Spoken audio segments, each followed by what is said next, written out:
somebody could not understand. At no point does it tell you that that means stack. So, like, you know it now, but there was a time in your life, right, before you played Final Fantasy XIV where you did not know it.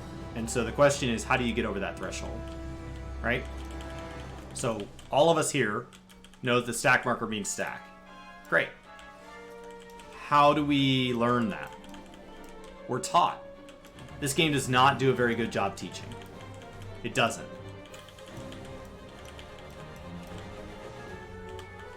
Yeah, I took a big punish there. Do I have a heal? Increases movement speed. Stuns target. Instantly heals. Yes, yes, yes, yes, yes, yes, yes. So that goes on shift 4 is where my self heals go. Run! Movement speed, movement speed, movement speed, movement speed, movement speed. Slow-mo. Oh, God. Okay. Movement speed. That was handy. That was handy.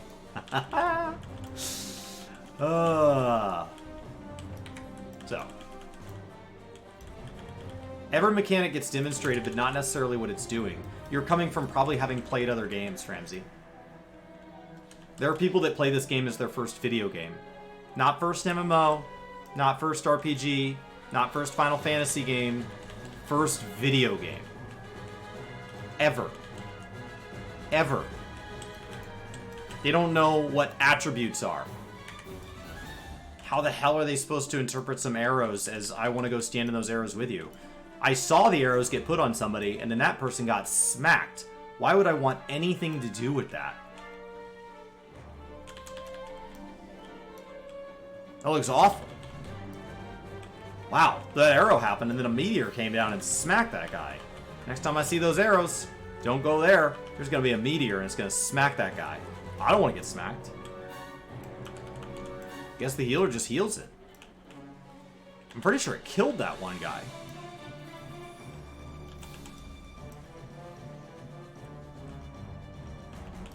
Now, yes, it did kill them because you didn't stack.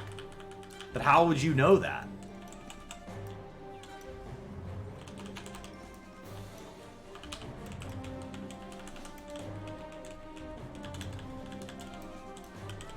So, no, I do not think this game does a good job teaching. Now, World of Warcraft, until its new Shadowlands area, I don't think it did either. They added a new player area at the beginning of Shadowlands that, like, honestly is probably the single best thing that Shadowlands will do for World of Warcraft. People just don't read. It's a lot to read, Framsy. Like, reading and comprehending are two different things. It's a lot to read. Reduces damage taken by 10%. Cannot be used with Fist of Fire and Fist of Wind. Which are Fist of Wind and Fist of Fire? Am I supposed to have all of this stuff memorized? It shares a recast timer. What's a recast timer?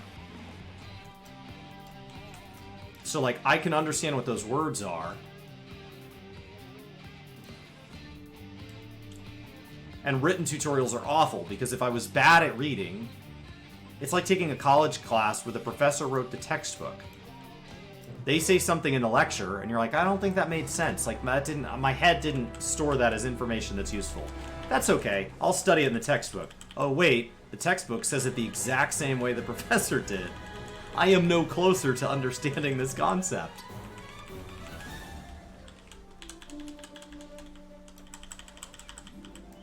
There should be a rule against professors writing their own textbook. That's ridiculous. Because then if you miss any concept, they're like, well, I wrote it clearly and I said it clearly. No, you did the same thing twice. If that catches 80% of students, that's wonderful, and that still leaves 20% of students utterly in the dark.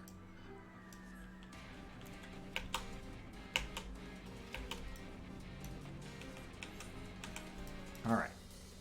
Do I get to hold on to these forever? Oh, they're blinking. They're blinking. They look like they're going to fall off. They're blinking because they want me to use them. They want to be used. I'm sorry. So. I will say that we were sitting in, I guess it was Ren and Jesse's maybe, podcast, where one of them said that they think the reason the community is so good at teaching is because they know internally that the game didn't tell you. So they're happy to tell you because they know you didn't know. As opposed to if a game had a bunch of, like, video tutorials and combat tutorials and written tutorials that were all put out from the official development team, then if you didn't know, they're like, dude, what the hell? That is not my job. So, there is an interesting idea that by the game doing something poorly, it's an opportunity for the community to do it well. And I don't know that I'd ever thought of it in that way. It's intriguing. We tell people that we expect them to do the story, but by doing the story, they don't learn combat. So then they get to the top and we're like, wow, they're bad at combat. Yeah, because they were doing the freaking story. Not to mention, this game encourages you to jump jobs, so you never really learn anything.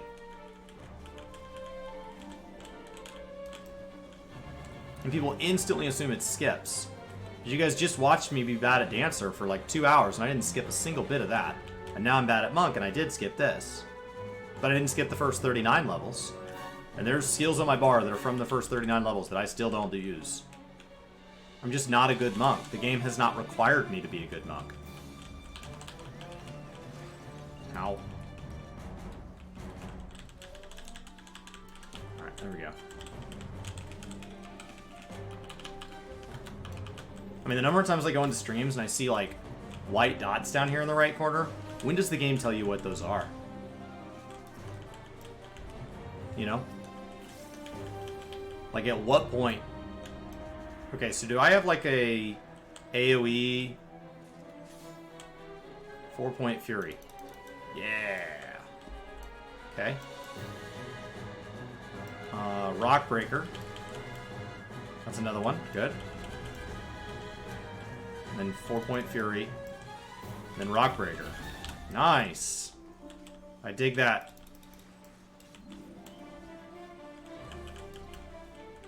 Okay. I need to run. I'm gonna die. Fist of Wind. Oh my gosh. Enjoy packing Nefesha. Whoa.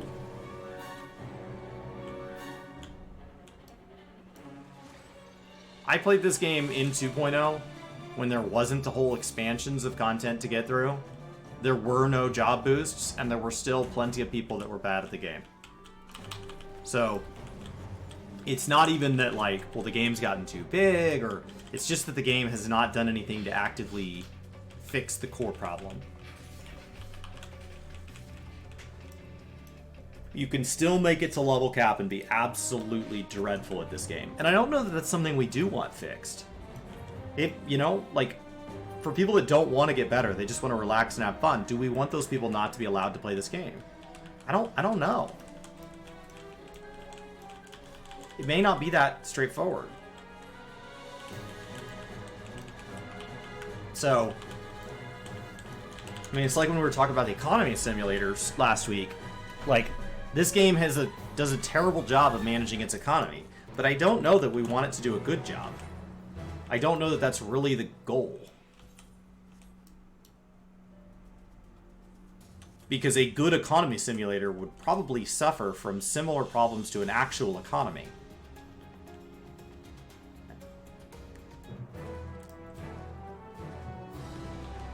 So, there's two ways we could make people better at their jobs. First of all, we could dumb jobs down to where you're just better because we just lower the bar. Right? The second thing we could do is we could start kicking out anybody that doesn't actively improve above certain thresholds as basically standardized testing. At level 15, you have to clear this solo duty, and if you can't progress. And we could just kick them out of the game. Those are the two ways. Now, they both have pros in that there are people that rise to the occasion in both cases. In both cases, there are people that, because the game is more inviting, they come in, they go, wow, I'm good now. How could I be even better? And there are people that would not improve because they'd rather just be lazy, but they're like, you know what? I kind of do like the game. It asked me to get better, so I got better. But those are your choices. You can either make the game easier, or you can start forcing people to get better or get out. I am not getting much experience here.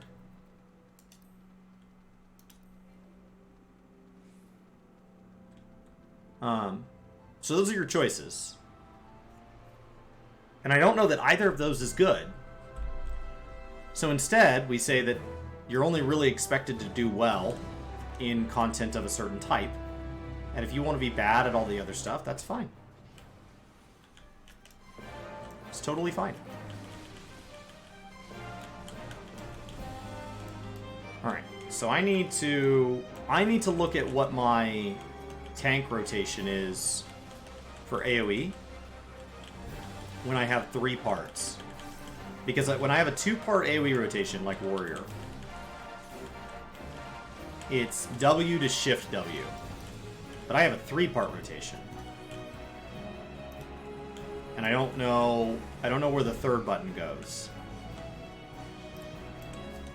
But I have some... I just need to get all the jobs to do the same. So, World of Warcraft added looking for raid difficulty. They added a difficulty that was mind-numbingly stupid. They did not ask you to get better. They just made the game easier and easier.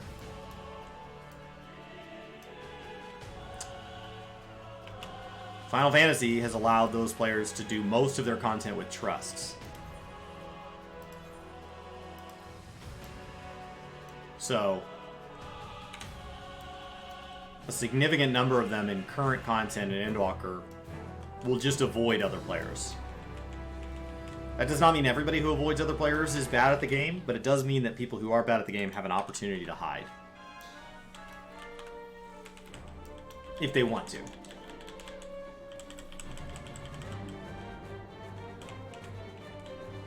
So.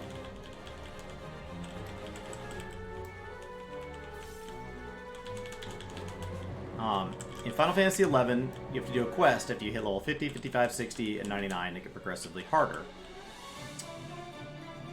Because the goal is not to make you good at Final Fantasy. If the goal was to say, I'm going to make a game, and then I'm going to make a player base that is good at that game, then you would do that. Their goal is to make a story that you have fun. And not all people want to get better at games. And so, by not forcing you to get better, right? And that includes better up to a point of what many people would consider basic. Right? Knowledge of stack markers, don't stand in bad, drag the bomb from the party, have tank stance on. Basics. Fundamentals. Some people don't want to do that. They just want to play this mindlessly and be told a story. They're told this game has an amazing story, and then they come in, they're like, I just want to play for story. Well, you have to get good. No. You told me that story was the most important part of Final Fantasy XIV. There is an enormous percentage of vocal people in the community that say that this game is only playable for story. And then when people come in and say, I want to play it for the story, we're like, well, you have to be good at the MMO stuff too. No. Because I saw the other guy come in and say that they wanted to be good at MMO stuff, and people said it doesn't matter. Story is what matters.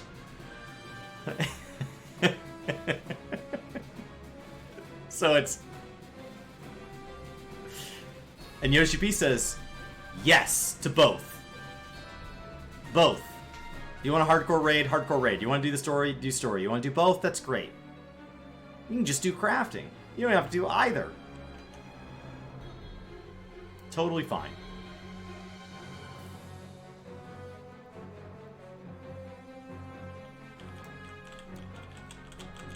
But, like, I'm getting carried through this. This group is carrying me, whether they intended to or not. We are carrying each other through this. There are people in here with max valors who are good at their job, who know the encounter, who are doing the work.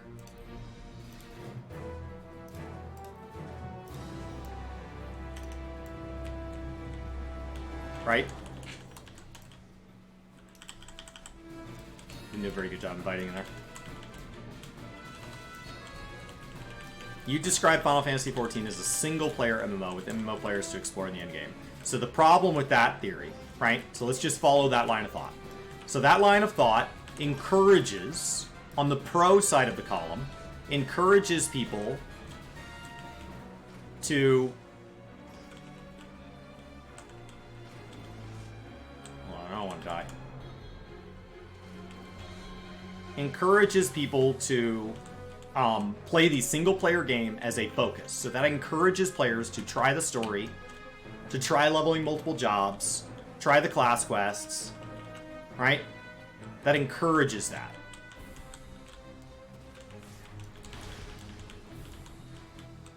And it encourages them to take their time.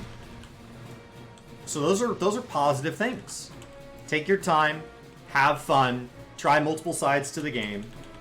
However, that also encourages people to only learn what they need to learn to get through the game solo.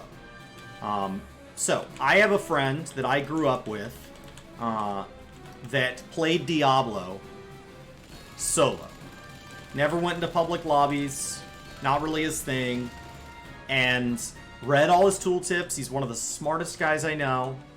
Took Diablo very, very seriously, but really always kind of played alone. Never really looked anything up. Honestly, he read the tooltips, he can do math in his head, he figured it out. And he got really good at the game. He got to where he felt like he really knew what was happening.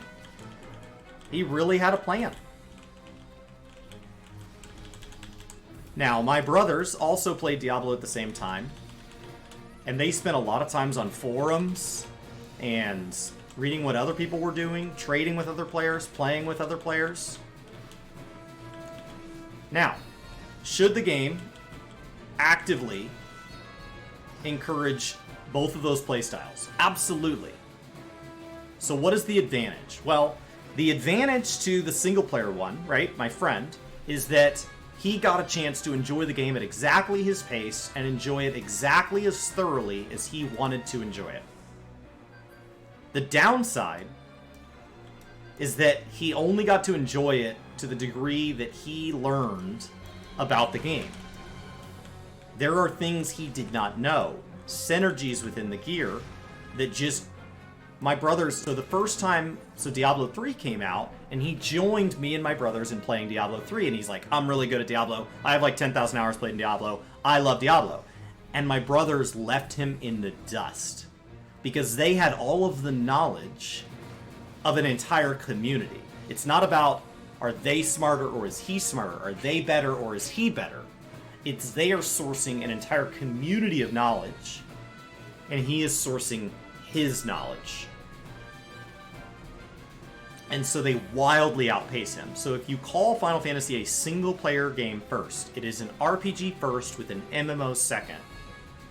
You are allowing people to get theoretically hundreds of hours in the game where their priority is themselves. And the pro to that is that they take themselves as the first focus, and they enjoy the game the way they wanted to enjoy. The con is that they do not learn how to enjoy the game in the way that the community enjoys the game, which means they don't learn community-based things.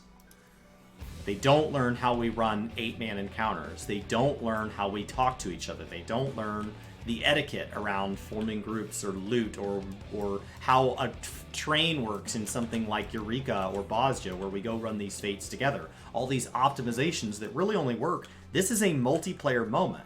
I'm not talking with these people, but we are doing this together, and it doesn't function if only one of us is in here. This works because we are speed pulling together. But if on the other hand, you say, okay, well then obviously, this is a multiplayer game, and it's has single-player optional content. So this is an MMO first and an RPG second, and it must be viewed in one of those lenses. So the first one sounds like it has some cons. Yes, some pros, but some cons. Let's look at it the other way. It must be the MMO first. It's an MMO first. It's always online. I can't play it offline. I have to play with other players. There's content. Trusts don't kick in until later. You always have to do trials with other players. It's clearly an MMO. It's clearly an MMO. Okay. Well, what happens if we view it as an MMO first and an RPG second? Well, I want to get to the multiplayer content. I want to get to the battle content. What's the best class? What's the best class I should play? What's the class that people need more of? How do I make more money? How do I get to the best loot? What's the hardest content? What's the most fun content? You'll notice in there, I didn't talk about story. I didn't talk about what job would be the most fun for me to play. I talked about optimizations that happen in MMO communities, and I left all of that. Let me just play a game for my own fun and screw everybody else on the table. So now you have people that they just end up not having fun. They end up getting pushed out. They end up missing the story. They end up skipping the story. So by saying Final Fantasy is an MMO first and an RPG second, or an RPG first and an MMO second, inherently says that there is one correct priority order that the features should be observed in. And that if you see the most important item on the menu at a buffet, if you don't like that item, you cannot be satisfied by eating other items on the buffet. That you have to eat the item that has the picture in the window, the name on the sign, the ad in the paper. And that if you don't enjoy that item, the other items are worthless without it. Instead of saying, this is an entire buffet theme park of a game, and if you'd like to focus on MMO components, they are here. You will be pushed into some of them regardless. If you like story components, they are here. But if you don't like story components, you're going to have to clear MSQ regardless. So there is a minimum amount of several categories that is mandatory to have a full-featured experience in the game, whether you like them or not. But each one of those components can be explored in its entirety to an enormous degree. So it is multiplayer. If you don't have a good internet connection, that's going to be a problem. If you refuse to play with other players, that's going to be a problem. Right?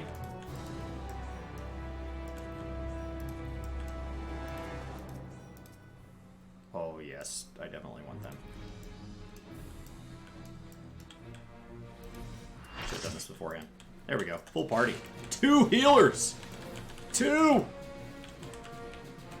Ah!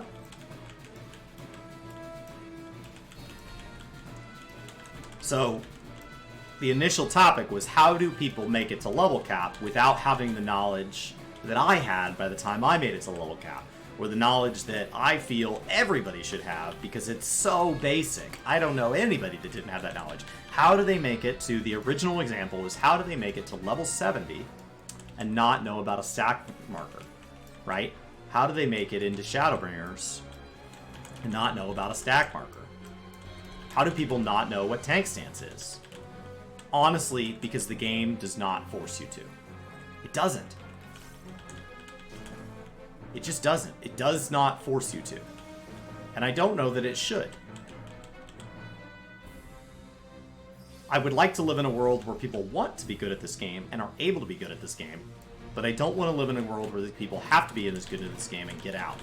And what that means is that there is a threshold from not good to good, and no matter how many times we take somebody from the not good category and we educate them into the good category, there will inevitably be people that are new every day, starting in the not good category. Right? And we're going to have to wait for those people to come in to start educating them. And if we educate every single existing player today that is objectively not good into somebody that is objectively good at the game at a basic level, tank stance, stack markers, don't drag the bomb in the party, don't stand in bad. There are still brand new players starting today who will not be good. They will just not be good. Oh god. I'm gonna come stand in this one. So.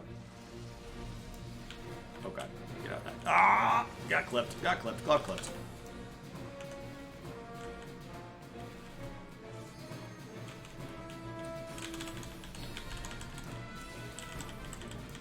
There we go. So if this game did not have an online component, it would be more like that Diablo example I was giving, where there was the option to play offline. And then you could start to argue, I am not denying people an experience if I say that if you are not good, you have to get out of multiplayer lobbies, because they would still be able to enjoy this game offline. But that is not true in Final Fantasy XIV. People say, you can enjoy this game single player. Okay, well, let's think through that. So I download the game, and I say, I'm probably not good at this. I don't want to hurt other people. I just want to play by myself. I don't want to have to learn a bunch of vocabulary. I don't want to have flashcards for different tooltips and mechanics and study and have to have all this stuff in my head. I just want to play my way and get through it. Great. You can do that. You can do that. This game's very friendly. All right. That sounds awesome. So I download the game. I go through the character creation screen. Does any of this matter? No. You can play any race you want. Birthday doesn't matter. The god you choose doesn't matter. None of that matters. I can play any race. Every race can be every class. Well, which class is the best class to start at? Any of the classes it lets you start at are fine to start at. Great. So far, this is a great single-player experience. What happens? I start in a main city. Which of the three is the best? Well, it doesn't matter. They're all three basically the same story. Okay. I go through the initial story. I'm leveling up. It's teaching me how to put things in my inventory. It's teaching me how to do some basic combat. I fight some ladybugs. I fight some sheep.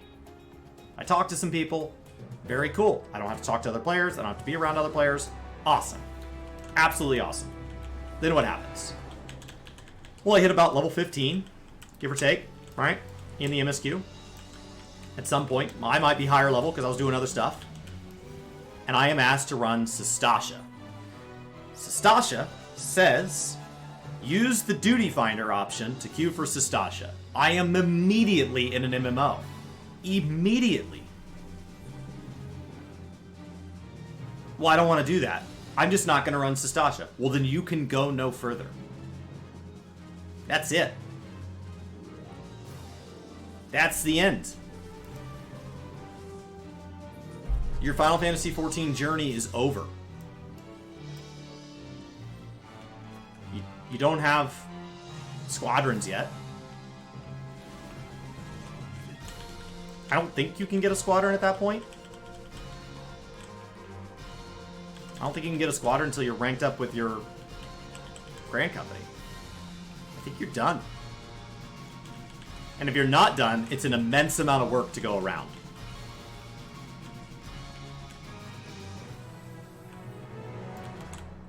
And that's it.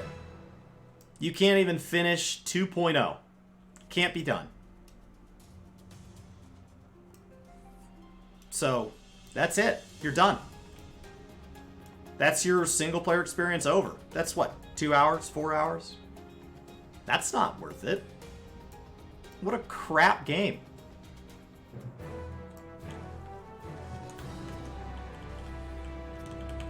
So, I would really hesitate to invite somebody in that says, I hate MMOs, that I was not actively going to play with. Like, if I met somebody on a train and they said, I hate MMOs, and I said, cool, you should play Final Fantasy XIV. It's different. Okay. So I don't have to play with other people? Nope. Anyway, this is my stop. I gotta go. You have done that person a massive disservice. A massive disservice.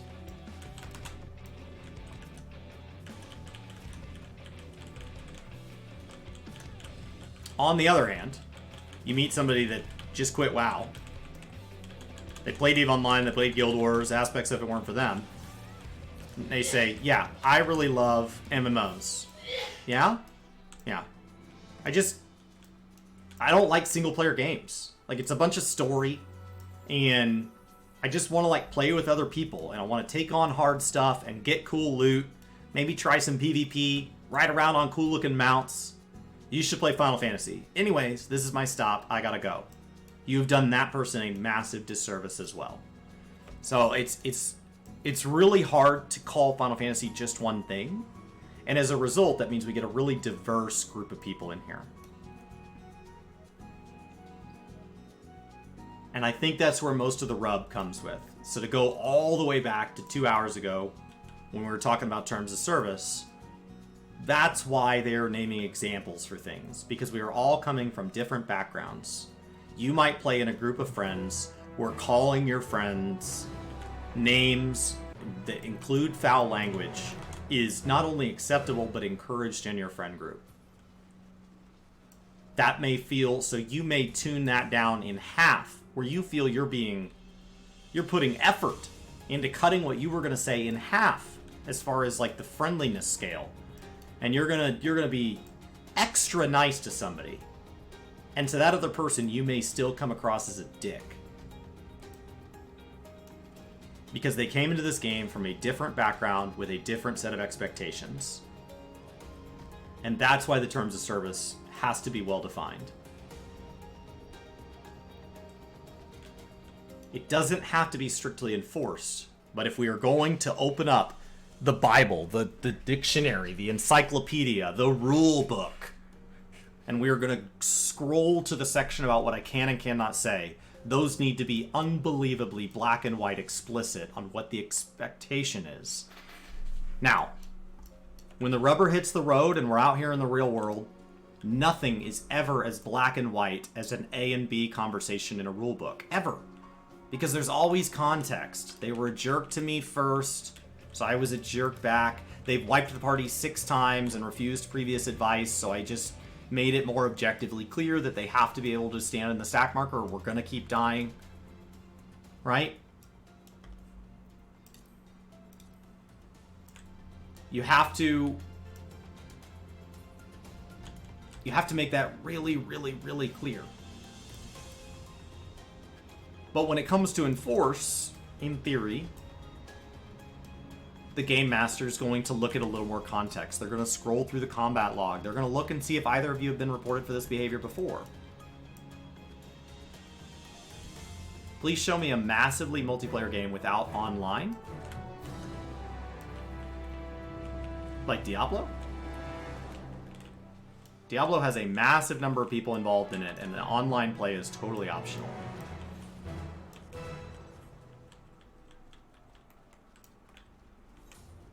And minigames segregate it. First-person shooters segregate their offline content and their online content. Action RPGs are incredibly common. Action RPGs are a lot like action RPGs and MMOs have a lot in common, and action RPGs oftentimes have an online version of the game and a massively multiplayer version.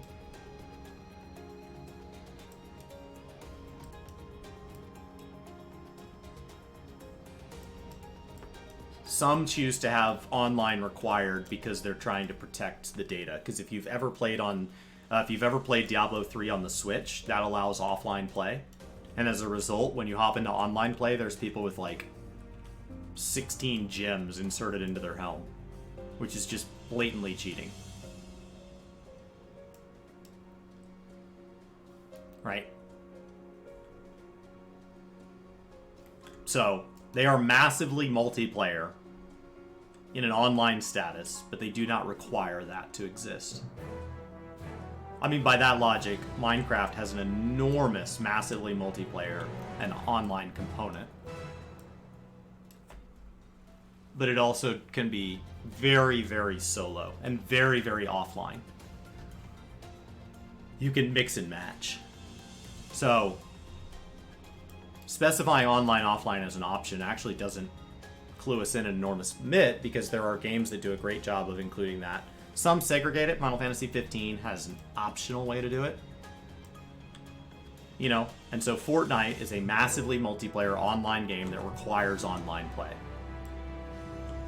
to experience its core game loop. It does not have a core game loop that's available with 99 AI.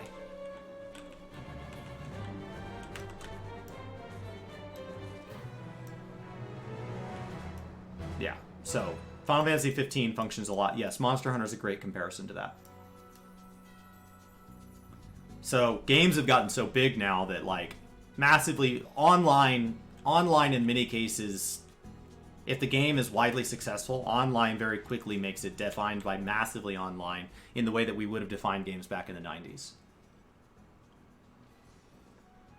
So MMO has grown. MMO, for many of us, is going to be synonymous with MMORPG. MMO is just half the letters, it means the same thing. When I say I like MMOs, I really mean MMORPGs. But there is an entire group of people that like Apex and Fortnite that are experiencing more massively multiplayer online play on a day-to-day basis than I am. In lobbies with 100 people, right? We're not talking League where it's like, yeah, there's a lot of people playing it, but I'm only in a lobby with a couple dozen, you know, people per day. No. Those Fortnite-style games are massively multiplayer, but they don't appeal to me. So when I say MMO, I mean MMORPGs.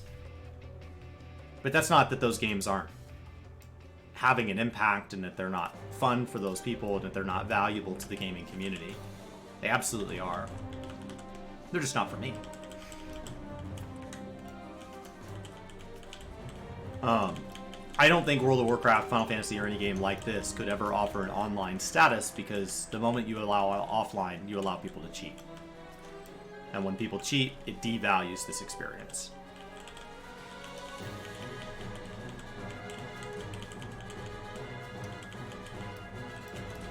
I mean, that's really where people wanted the biggest change in the community. Yes, harassment is awful, but harassment is also, relative to other communities, fairly rare in Final Fantasy XIV. That doesn't mean it's not significant, but if you're looking at number of requests in the comments box, not importance of those requests, if you're looking at number of requests, RMT is something that the community can, in general, universally rally against. There are plenty of people that say, I don't want to just universally be against harassment because I want to stop and talk about how are we defining harassment. So there starts to be more gray area there, right? Where somebody's like, well, I wouldn't define that as harassment. So like, yes, I think there shouldn't be harassment, but I would not define what you're defining as harassment, so therefore we're not on the same page. But with RMT, the vast majority of the community would be okay if RMT never existed. Never, ever existed.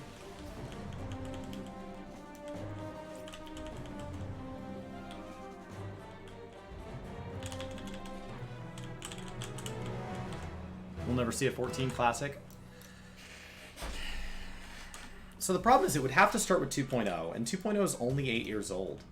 WoW was 15 years old before that project came out. 14, something like that. A long time. It also changed drastically in that time, and as much as we feel that Shadowbringers is drastically different than ARR, it's not nearly as different as Shadowlands versus Vanilla. So I don't know that WoW Classic really makes sense. We also, through the form of synced content and minimum item level content, have done a fairly decent job of preserving things versus WoW. Where raids really kind of die. So I think more likely we would see something like hardcore or something like that become supported as a game mode. Like, can I have my character labeled as having never died? Or I think we would more likely see speedrunners or something like that given features than a WoW Classic type model applied here. I think it would be something different. Because I think that what this game needs as far as replayability is something different. As opposed to WoW, people are like, I hate the current stuff because it's so different, I just want to go back. I don't think there's anybody here saying, I hate Shadowbringers versus ARR, I want to go back. Because it's not different enough. Like, people who don't like things about Shadowbringers, odds are just quit. Playing the patch and not the game is a great way to say it. Yeah. As opposed to here, like, there's a whole group of people that are not in this content and don't know what this is. It does seem like they're adding Iron Man or Hardcore to Classic. It does seem like they are supporting some of that, or at least through API a little cleaner, because it was being run through third-party community, you know? So I don't know that it needs that. I think it's just different. So I hit 72. That's good, right?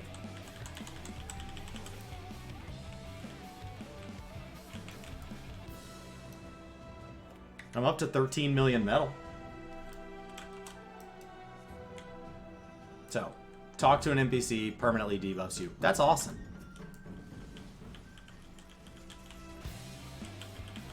That's awesome. Alright. So I started the day at 1.5 million.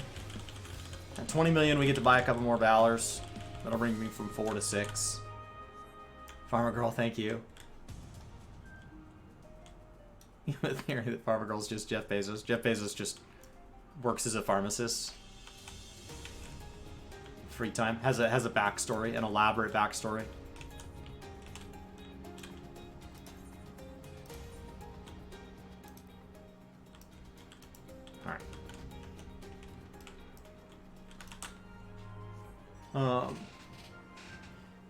Then adding an achievement for killing Kel'Thuzad in Max with a debuff. That'd be awesome.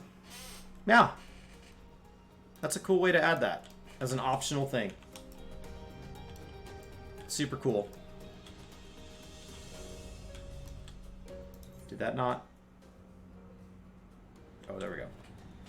We're gonna have exactly 48 people. How cool is that?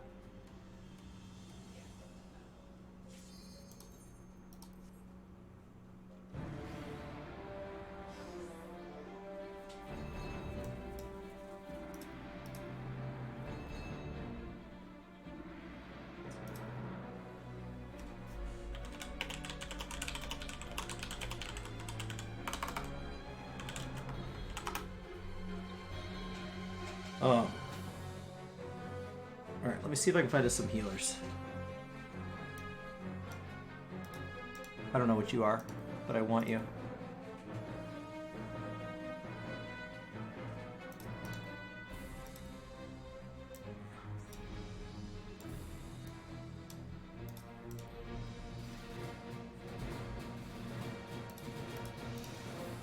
Alright.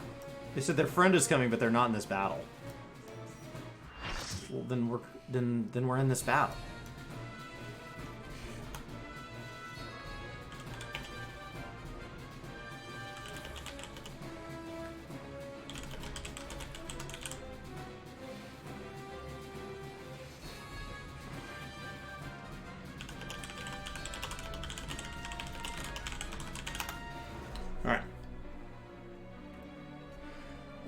You think the big issue Blizzard will have moving forward will try to earn their player trust back? I think that people are bitter against Bobby Kotick and Blizzard leadership for plenty of valid reasons. Those reasons have been earned through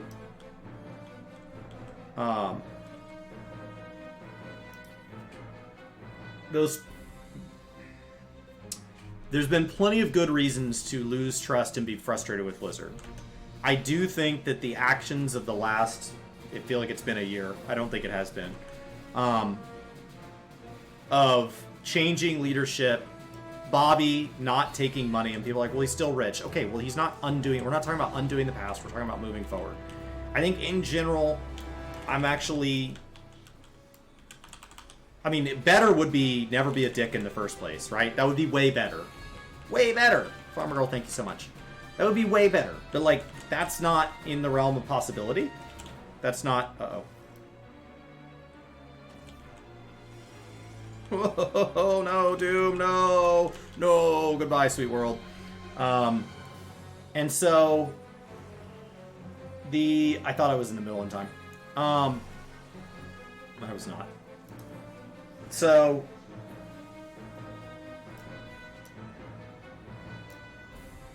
Does that kill me?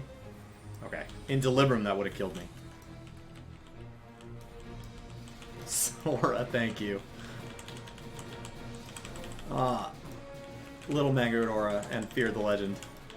So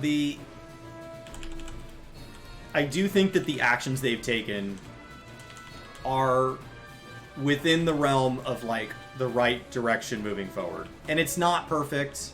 Not by any stretch. Oh, God. Why am I fast? Why am I... Oh, no, no, no, no, no. Somebody cast Swift on me and it almost killed me. I feel so fast.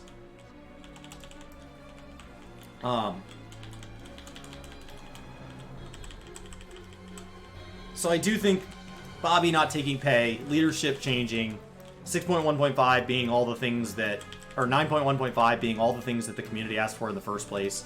Yes, is it frustrating that the community asked for those things literally before Shadowlands launched and we didn't get them? Absolutely it is. Absolutely it is. But we're here now. Like, we can't go back to Shadowlands launch and just do it better. That's not optional. So,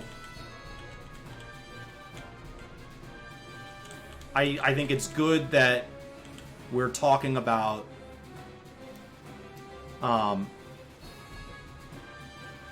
getting better moving forward. So I do think there's hope for Blizzard. That doesn't mean they're there yet. That doesn't mean like we should all feel obligated to stop playing Final Fantasy XIV this moment and go support Blizzard. Like, that's not what I'm saying. But it is steps in the right direction. And that's really what I asked for. I don't think anybody's beyond redemption. You know? I mean, you know, we're talking about video games here. Like, it's... these companies had bad people at them. Those bad people leave. It's a new company, effectively. So, when we're talking about supporting World of Warcraft as a concept, it's a video game. It's just a game. It's only ever been a game. That's all Final Fantasy XIV is. If Yoshi P and his entire team leave, the identity of this game would change a lot. A lot. It would never be the same. And that doesn't mean it wouldn't be good. Doesn't mean it would be, you know, wouldn't be bad. It would be a lot. So, I think they are taking steps in the right direction. It's easy to remain bitter and say, like, well... But, like, I will say, you know, if you don't want them to have redemption, don't give them redemption. Right?